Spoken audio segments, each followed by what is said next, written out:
Hey, good morning. This is David McCain, and I am the owner, trainer, and coach with Communicating with Heart. So glad to be with you today on Giraffe Chat Thursday.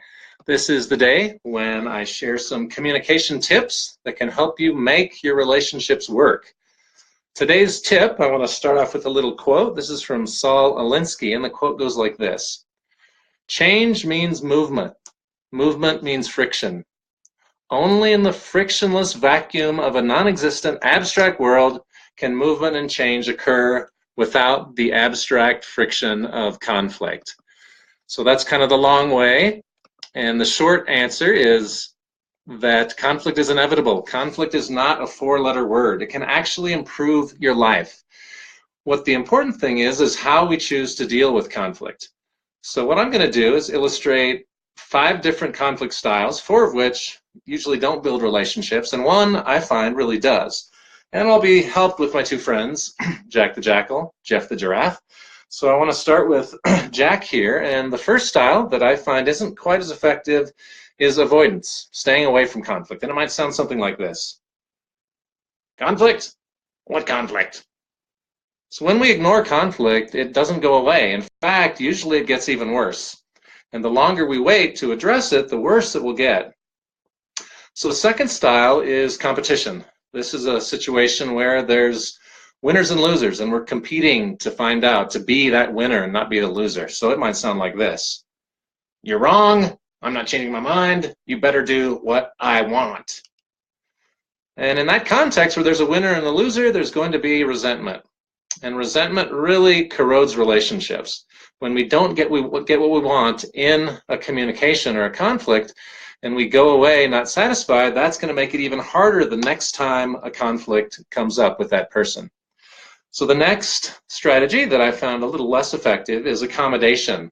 And this is where we kind of cede our desires and wants with someone. So it might sound like this. All right. Okay, I'll do it. All right, I'll do it. And in that context, again, we're going to be building resentment. The person who accommodates is not getting what they want. So again, the next time a conflict comes up with that person, it's going to be more difficult to resolve it. And then the fourth of the strategies that I find less effective, one that in our culture often is held to a pretty high level regarding conflict, that is compromise. And compromise, I don't find it as effective as it could be because both parties are giving something up. And I really like the quote that compromise means we split the resentment 50-50. So both parties walk away with less than what they want, and both are dissatisfied. And for me, that builds resentment. So compromise may mean something like this. Okay, I'll give something up. If you do too, then we'll be all right. So again, I don't like this idea of giving something up. I think that is something that in my world I want to avoid. I want to get as much as I can, and I want others that I'm in conflict with also to get all that they want. So that brings us to the 5th style that I find to be most effective and really the one that improves relationships. And this one is collaboration.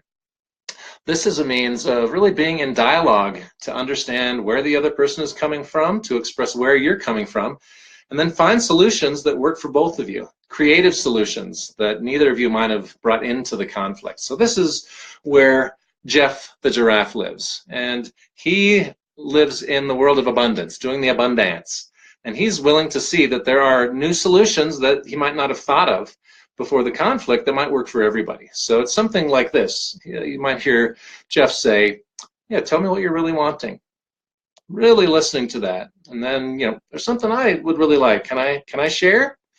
And once both of you have that connection, then you move to release your creativity. So how can we solve this in a way that works for both of us so we're both happy? And from that frame, we're much more likely to find resolutions that work for everybody. So, thank you so much for joining me. And if you want to learn more about conflict resolution, I'm doing a conflict resolution course specifically for couples on April 21st of this month. Let me know if you're interested in that. And thanks for your attention, and thank you for helping me create a world where everyone communicates with heart. Thanks very much. Bye-bye.